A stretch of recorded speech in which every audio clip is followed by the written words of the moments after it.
हाँ, very good morning everyone. कल हमने देखा था कि NHRC national human right commission और आज हम देखने वाले हैं state human right commission. State जैसे कि नेशनल स्टेट में सॉरी पूरे इंडिया लेवल पर संघ में एनएचआरसी है, वही स्टेटों में हर राज्य में अलग अलग राज्य मानवाधिकार आयोग की गठन की बात करता है। तो यह भी जो है कॉन्स्टिट्यूशनल बॉडी नहीं है, नॉन कॉन्स्टिट्यूशनल बॉडी है। मानव संरक्षण अधिनियम 93 93 न केवल केंद्र में अपितु राज्य में भी मानवाधिकार आयोगों की स्थापना का प्रावधान करता है। अब तक देश के 23 राज्यों ने मानवाधिकार आधिकारिक राजपत्र अधिसूचना के माध्यम से मानव अधिकार आयोगों की स्थापना की बात करी है, मतलब स्थापना कर चुके हैं राज्य मानवाधिकार। अब तक 23 स्टेटों ने ही मानवाधिकार आयोग का गठन किया है। मानवाधिकार न केवल उन्हीं मामलों में राज्य मानवाधिकार आयोग केवल उन्हीं मामलों में मानवाधिकारों के उल्लंघन की जांच कर सकता है जो संविधान की राज्य सूची सेकंड एवं समवर्ती सूची थर्ड के अंतर्गत आते हैं। लेकिन यदि इस प्रकार के किसी मामले की जांच पहले से ही राष्ट्रीय मानव अधिकार आयोग या किसी अन्य विधिक निकाय द्वारा की जा रही है, तब राज्य मानव अधिकार आयोग ऐसे मामलों की जांच नहीं कर सकता। कहने का मतलब है कि जब केंद्र का नेशनल नेशनल राष्ट्रीय मानव अधिकार आयोग कोई किसी मामले की जांच कर रहा है तो उसमें उसकी जांच नहीं कर सकता, और जो संविधान की राज्य सूची सेकंड एवं समवर्ती सूची तृतीय के आते हैं उसकी, लेकिन यदि किसी प्रकार की मामले की जांच पहले से ही राष्ट्रीय मानवाधिकार आयोग या किसी विधिक निकाय द्वारा की जा रही हो, तब राज्य मानवाधिकार ऐसे मामलों की जांच नहीं कर सकता और राज्य मानव केवल उन्हीं का जांच कर सकता है जो राज्य सूची द्वितीय और समवर्ती सूची तृतीय के अंतर्गत आते हों। अब इसका आयोग की संरचना क्या होगा? एक आयोग राज्य मानवाधिकार आयोग एक बहुसदस्यीय निकाय है जिसमें एक अध्यक्ष तथा अन्य सदस्य होंगे। आयोग उच्च न्यायालय का सेवानिवृत्त मुख्य न्यायाधीश तथा उच्च न्यायालय का सेवानिवृत्त या कार्यरत न्यायाधीश होता है। राज्य के जिला न्यायालय का कोई न्यायाधीश जिसे 7 वर्ष का अनुभव हो, ऐसा कोई व्यक्ति जिसे मानवाधिकारों का ज्ञान हो और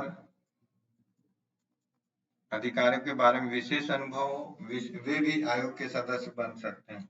आयोग के अध्यक्ष अन्य सदस्यों की नियुक्ति राष्ट्रपति एक समिति की अनुशंसा पर करेगा। अनुशंसा में कौन होगा? मुख्यमंत्री होगा, विधानसभा का अध्यक्ष होगा, राज्य का गृह मंत्री, राज्य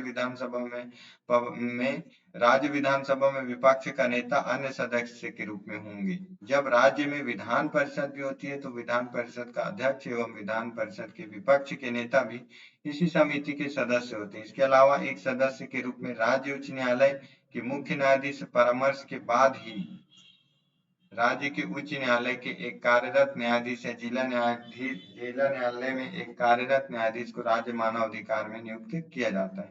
आयोग के अध्यक्ष एवं अन्य सदस्यों का कार्यकाल 5 वर्ष जो कि नेशनल एनएचआरसी का भी होता है। दोनों में जो भी पहले हो, आयोग पूरा होने के बाद न तो केंद्र में न ही राज्य के अधीन कोई पद ग्रहण कर सकते, कोई सरकारी पद ग्रहण कर सकते। राज्य मानवाधिकार आयोग के अध्यक्ष एवं अन्य सदस्यों की नियुक्ति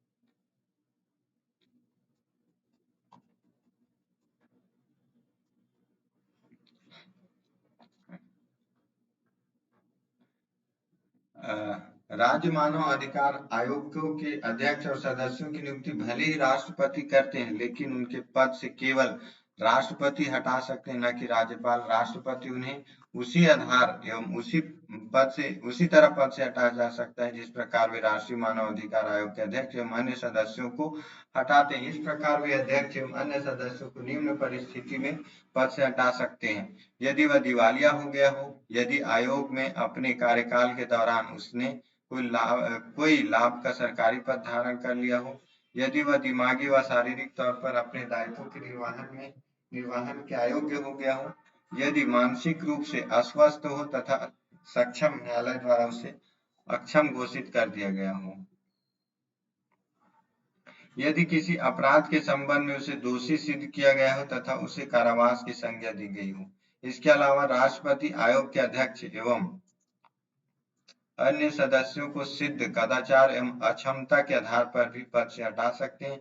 हालांकि इन मामलों में राष्ट्रपति मामले को जांच के लिए उच्चतम न्यायालय के पास भेजते हैं तथा यदि उच्चतम न्यायालय जांच के उपरांत मामलों को सही पाता है तो वह राष्ट्रपति को इस बारे में सलाह देता है। इसके उपरांत राष्ट्रपति अध्यक्ष एवं अन्य सदस्यों को पद से हटा सकता है। आयोग का कार्य क्या होगा? आयोग का कार्य मानव उल्लंघन की जांच करना अथवा किसी लोक सेवक के समक्ष प्रस्तुत मानवाधिकार उल्लंघन की प्रार्थना जिसकी वह अवहेलना करता हो की जांच स्व प्रेरणा या न्यायालय के आदेश से करना और मानव अधिकारों की रक्षा हेतु बनाए गए संवैधानिक व विधिक उपबंधों की समीक्षा करना, इनके प्रभावी कार्यान्वयन हेतु उपायों की सिफारिशें करना, आतंकवाद सहित उन सभी कारणों की समीक्षा करना जिनसे मानव अधिकारों का उल्लंघन होता है तथा इनसे बचाव के उपायों की सिफारिश करना, मानव अधिकारों के क्षेत्र में शोध कार्य करना एवं इसे प्रोत्साहित करना, मानव अधिकारों के प्रति लोगों में चेतना जागृत करना तथा लोगों को इन अधिकारों के संरक्षण हेतु प्रोत्साहित करना, मानव अधिकारों के क्षेत्र में कार्य करने वाले गैर सरकारी संगठनों को सहयोग एवं प्रोत्साहन देना, मानव अधिकारों को प्रोत्साहित करने के लिए यदि कोई कार्य आवश्यक हो तो उसे संपन्न करना। आयोग की कार्य प्रणाली क्या है? आयोग को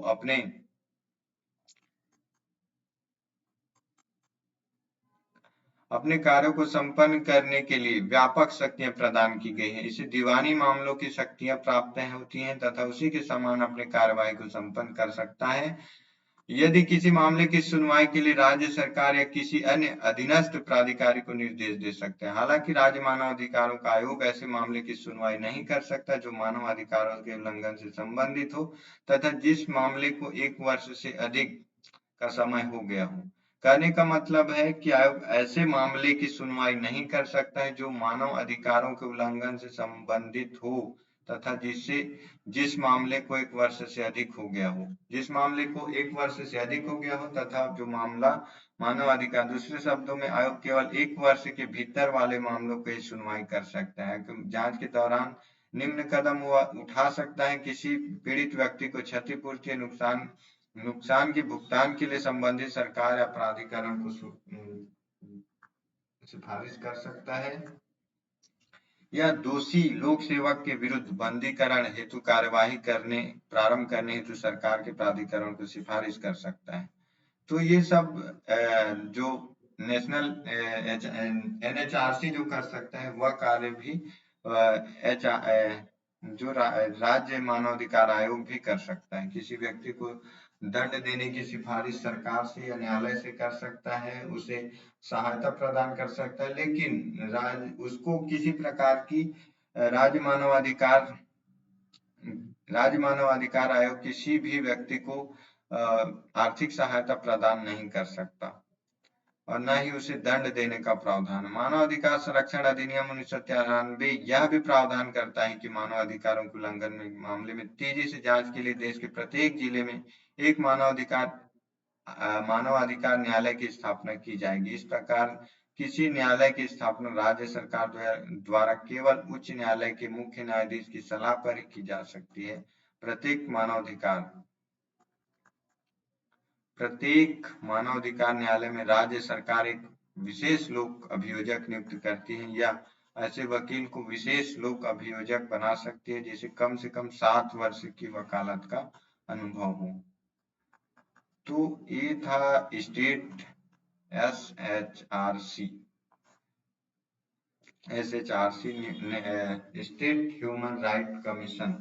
तो हम नेक्स्ट वीडियो में और अन्य कमीशनों के नॉन कॉन्स्टिट्यूशनल बॉडीज के बारे में जानेंगे। तब तक के लिए वीडियो को देखते रहिए। कमेंट जरूर करिएगा क्या कमी थी और जरूर बताइएगा कि आगे कैसे सुधारा जा सकता है। आपकी सिफारिश, आपके सुझाव ही हमारे मार्गदर्शक होंगे। वीडियो को अंत तक देखने के लिए आप सभी का बहुत बहुत धन्यवाद।